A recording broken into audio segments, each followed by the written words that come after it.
नमस्कार, स्वागत है आपका एनसीएस फार्मेसी चैनल पर। आपकी कुंडली का एनालिसिस करने हम जा रहे हैं, जिसका डिटेल्स आपने दिया था 19 नवंबर 1974 सुबह के 6 बजे आपका जन्म हुआ है। ये कुंडली तुला लगन की कुंडली है और चंद्रमा मकर राशि में बैठा हुआ है 0 डिग्री का, यानी जन्म का लगन तुला, लगन के स्वामी शुक्र हैं, राशि के स्वामी शनिदेव हैं, चंद्रमा 0 डिग्री का। शुरुआत में चंद्रमा से ही करता हूँ इस हॉरोस्कोप की कि जब कुंडली के अंदर कोई भी ग्रह 0 डिग्री का हो जाता है तो वो जिस भाव से संबंध रखता है उसके फलों में कमी देता है, या कह सकते हैं उससे संबंधित प्रयास या परिश्रम बहुत ज़्यादा करवाता है। साथ ही साथ जो उसके मुख्य कारकत्व हैं, जैसे चंद्रमा मन का कारक है, चंद्रमा शनि की राशि में बैठकर अच्छा महसूस नहीं करता। 0 डिग्री का जब चंद्रमा शनि की राशि में हो जाता है और उसके ऊपर कोई भी शुभ प्रभाव ना हो, नेचुरल शुभ ग्रह जो होते हैं उनका शुभ प्रभाव ना हो, तो ये व्यक्ति की मानसिकता के लिए अच्छा नहीं माना जाता। व्यक्ति को कहीं ना कहीं अंदरूनी तौर पे मानसिकता को लेकर परेशानी रहती है, मन चिंतित रहता है, व्याकुल रहता है, मन के अंदर सुख का अभाव होता है। वहीं चंद्रमा दशमेश होकर दशम को देखते हैं, ये कर्म के लिए तो ठीक है, लेकिन एक तो होता है कर्म मिल रहा है, दूसरा कर्म में मजा नहीं आ रहा काम करने में। चाहे वो कार्य क्षेत्र हो, चाहे वो कार्यस्थल हो, जहाँ पे आप काम कर रहे हो, वहाँ से संबंधित तकलीफ या परेशानी या माहौल का पसंद ना आना, ऐसा व्यक्तियों के साथ देखा जाता है। चलिए लगन में देखिए, बुध और मंगल विराजमान है। मंगल और बुध का योग शास्त्रों में व्यक्ति को जरूरत से ज़्यादा स्मार्ट बनाता है। यानी ये इस योग के बारे में शास्त्र में कुछ खराब बातें भी लिखी हुई हैं जो लोगों को शायद सुनने में अच्छी नहीं लगती हैं। ऐसा कहा जाता है ऐसे लोग जरूरत से ज़्यादा चालाक, धूर्त, कपटी एवं अपने स्वार्थ के लिए किसी दूसरे का नुकसान कर सकते हैं, क्योंकि ऐसे लोगों की जो कैचिंग पावर और बुद्धि होती है वो बहुत तेज होती है। ये ज़रूरत से ज़्यादा तेज स्वभाव के होते हैं। इन तेज स्वभाव के कारण या हर चीज़ में काट छांट निकालने के कारण या हर चीज़ को बड़ी बारीकी से अध्ययन करने के कारण ये अपने स्वयं के जीवन में भी नुकसान प्राप्त करते हैं। कुछ क्लासिकल्स बुक्स में मैंने ये पढ़ा है, जब सप्तम का मालिक लगन में बैठ जाता है तो ये विवाह में विलंब या विवाह में देरी होने, विवाह से संबंधित परेशानी, विवाह ना होने के संकेत भी हैं, जिसको मैंने प्रैक्टिकली भी बहुत सारी हॉरोस्कोप्स में देखा है। अब आपकी कुंडली में सप्तम का मालिक मंगल सप्तम को देखता है, पद प्राप्ति दिला देगा, नौकरी दिला देगा। साथ ही साथ यही मंगल नवांश में स्वयं की अपनी राशि में है। आपने कहा मेरा विवाह नहीं हुआ, लेकिन कहीं ना कहीं इसमें विवाह से संबंधित सुख के इंडिकेशंस आते हैं। इसको मैं ये कह सकता हूँ कि हाँ भी भले ही विवाह ना हुआ हो, लेकिन कहीं ना कहीं व्यक्ति का इन्वॉल्वमेंट किसी न किसी स्त्री से जीवन में अवश्य रहता है।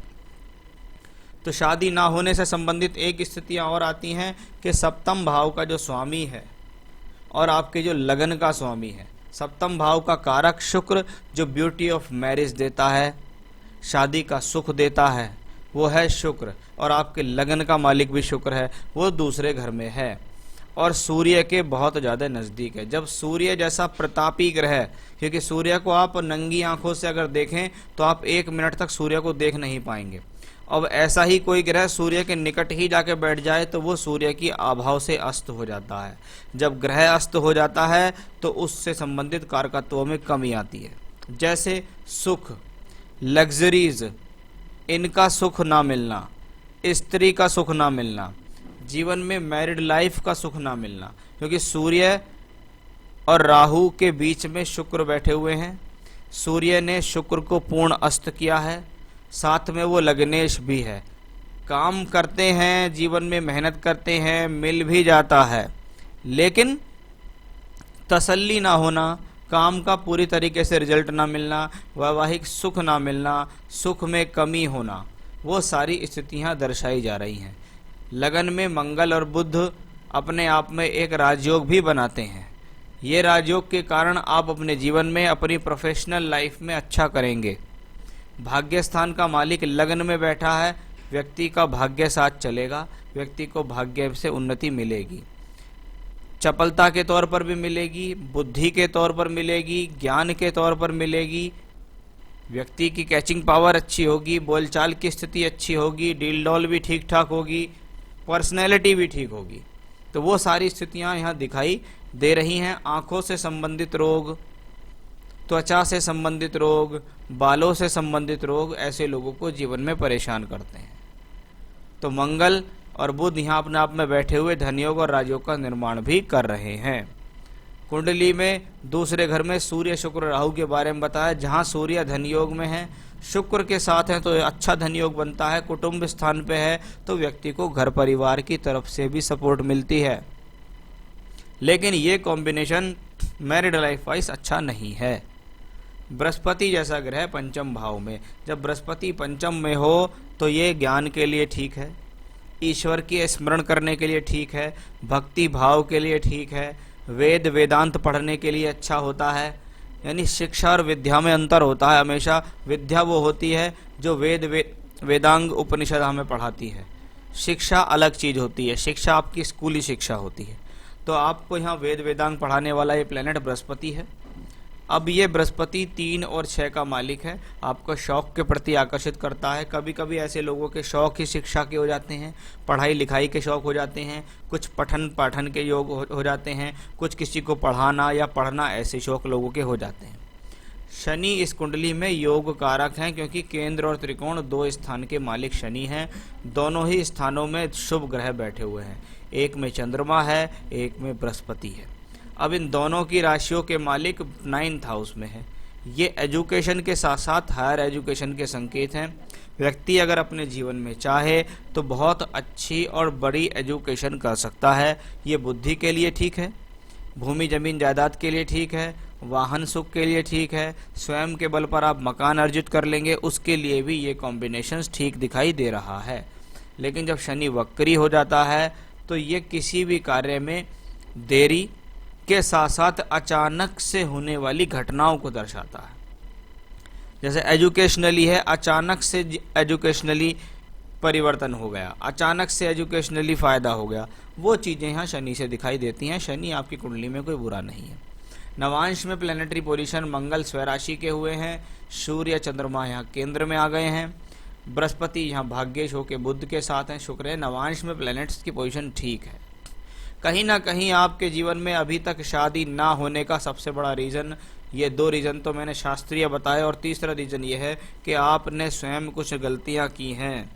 कभी कभी क्या होता है, व्यक्ति सामने रिश्ते होते हैं उनको करता नहीं है, कर लूँगा, कैरियर बना लूँगा, जब कर लूँगा, या रिश्ते आए तो उनके अंदर कोई ना कोई कमी निकाल दी, फिर स्थिति क्या हुई, स्थिति निकल गई, फिर वो हाथ में दोबारा नहीं आ रही, क्योंकि अब आगे स्थिति मुझे ऐसी दिखाई दे नहीं रही है कि आपके जीवन में कोई शादी का सुख आपको मिलेगा। ये तो थी कुंडली के ग्रहों की बात। दशा, बृहस्पति की महादशा 3-6 का मालिक की दशा चल रही है। 3rd हाउस शॉर्ट जर्नीज, यात्राएं, स्थान परिवर्तन, तबादले, ट्रांसफर के लिए जाना जाता है। 6ठा घर रोग, ऋण, रिपु, कर्ज लेके कोई काम कर लिया, लोन लेके कोई चीज़ ले ली, लोन लेके मकान वाहन खरीद लिया, ऐसा कुछ। साथ ही साथ थोड़ा हेल्थ के लिए भी इश्यूज ये प्लेनेट यहाँ दिखाता है। अब बृहस्पति की दशा चल रही है। बृहस्पति नवांश में ठीक है, लेकिन प्रोफेशनल लाइफ में देखिएगा आप कि ये जो बृहस्पति है यहाँ दूसरे घर में केतु के साथ अष्टमेश होके है। अपने धन का ध्यान रखें, किसी व्यक्ति विशेष द्वारा लिया जा सकता है, हड़पा जा सकता है, या आपने कहीं इन्वेस्ट कर दिया, वहाँ आपका पैसा फंस सकता है, तो उसका आपको विशेष ध्यान देना होगा। अभी नवंबर 20 तक बृहस्पति में बुध चल रही है। बुध इस हॉरोस्कोप में कोई खराब प्लेनेट नहीं है, लेकिन फिर आएगा गुरु में केतु।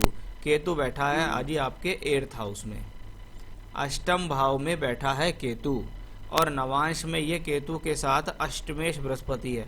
यानी आने वाले समय 2021 में आपको हेल्थ और वेल्थ दोनों का बहुत ज़्यादा ध्यान देना होगा। अपने स्वास्थ्य का विशेष ध्यान रखें, अपने पैसे का विशेष ध्यान रखें, कहीं भी गलत जगह इन्वेस्ट नहीं करना है जिससे कि आपको कोई नुकसान हो जाए। फिर आपको नवंबर 21 से जुलाई 24 के बीच गुरु में शुक्र की दशा आएगी। इस दशा में एक बात तो पक्की है, कहीं ना कहीं आपके जीवन में कोई वैवाहिक सुख वाली बात, कोई स्त्री सुख वाली बात, कोई लिव इन रिलेशनशिप्स वाली बात आपके सामने अवश्य इस दौरान आनी है। आप चाहें तो उसे एक्सेप्ट कर सकते हैं। लेकिन क्योंकि शुक्र इस कुंडली में राहु केतु अक्ष में सूर्य से अस्त है, तो हो सकता है वो जो सुख हो वो काफ़ी समय के लिए ना हो, यानी कुछ समय के लिए आपका साथ बने, उसके बाद आपका साथ अलग हो जाए। तो वो आप पे निर्भर करता है कि आपको निर्णय कैसा लेना होगा।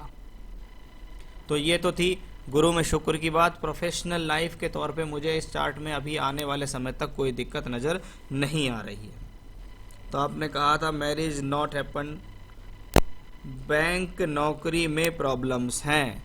देखिए, जब बृहस्पति में बुध की दशा चले तो ये कहती है मैं नौकरी बना कर रखूँगी, काम मिलता रहेगा। लेकिन मैंने आपको शुरू में बताया था आपके प्रोफेशन का मालिक चंद्रमा और मन का कारक चंद्रमा वीक है। कहीं ना कहीं व्यक्ति मानसिक तौर पर भी परेशान हो जाता है। और आप ये मान के चलिए कि आप कहीं भी काम करेंगे जीवन में तो आपको अपनी प्रोफेशनल लाइफ में प्रॉब्लम्स आएगी ही, चाहे वो माहौल के तौर पे हो चाहे कैसे भी हो। तो उसको समझ के चलेंगे तो यही लगेगा कि अच्छा, इससे अच्छा तो यही है जहाँ काम कर रहा हूँ, क्योंकि प्रॉब्लम तो मुझे हर जगह आनी ही है। तो वो स्थितियाँ यहाँ दिखाई दे रही हैं। हेल्थ इश्यूज तो मुझे दिखते हैं क्योंकि बृहस्पति 6th लॉर्ड है।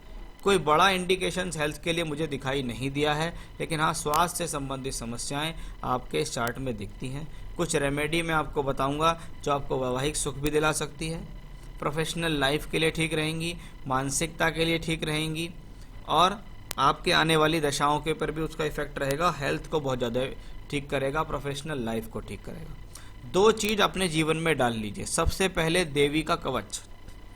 देवी कवच का लिंक मैं आपको दूंगा, उसको आप दिन में एक बार अवश्य पढ़िएगा।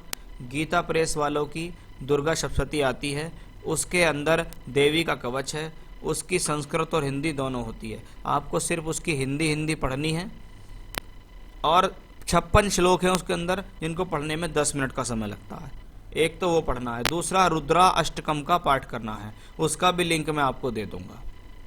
तो ये दोनों पाठ आपको रोजाना नियम से करने हैं। आपकी जितनी भी समस्याएं वो धीरे धीरे करके सॉल्व होंगी। जब आपको उपाय करते करते 6 महीने 9 महीने साल भर हो जाएगा, तब आपको उनका इफेक्ट बहुत अच्छा दिखाई देने लगेगा। तो एक तो आया ये। दूसरा, आपके कुंडली में शुक्र वीक है जो लगन का मालिक है, शुक्र वीक है जो संतान का विवाह का कारक है। तो शुक्र को मजबूत करना पड़ेगा। एक डबल फायर ऑस्ट्रेलियन ओपल आपको सीधे हाथ की तर्जनी उंगली में पहनना होगा। ये प्रोफेशनली भी ठीक है, मैरिड लाइफ वाइज भी ठीक है, हेल्थ वाइज भी ठीक है, क्योंकि शुक्र को कंबस्ट किया हुआ है यहाँ सूर्य ने। तो एक डबल फायर ऑस्ट्रेलियन ओपल स्टोन आपको पहनना है। 10 से 11 रत्ती के बीच आपको पहनना है, चांदी में पहनना होगा। इथोपियन ओपल नहीं पहनना है, ऑस्ट्रेलियन डबल फायर ही पहनना है। वही आपके जीवन में ज़्यादा बेहतर रिजल्ट आपको देगा। आप चाहें तो सर्टिफाइड स्टोन की रिंग मुझसे प्राप्त कर सकते हैं। मैं आपको स्टोन दिखा भी सकता हूं और आपके एड्रेस तक रिंग बनाकर पहुंचा भी सकता हूं। चलिए, तो ये था आपके सभी सवालों के जवाब और दशाओं के बारे में बताया है। आने वाली स्थिति ठीक है, प्रोफेशनल लाइफ ठीक है, किसी प्रकार की घबराने की जरूरत नहीं है। हाँ, कह सकता हूँ कि लाइफ में स्ट्रगल है, क्योंकि आपको दशा स्ट्रगल वाली चल रही है। लेकिन मैंने जो आपको उपाय बताए, अगर आपने वो करने शुरू करे, आप स्वयं देखिएगा आपके जीवन में बहुत ज़्यादा चेंजेस आते चले जाएंगे। तो ये था आपके हॉरोस्कोप का एनालिसिस। उपाय अवश्य कीजिएगा, रत्न धारण कीजिएगा। नमस्कार।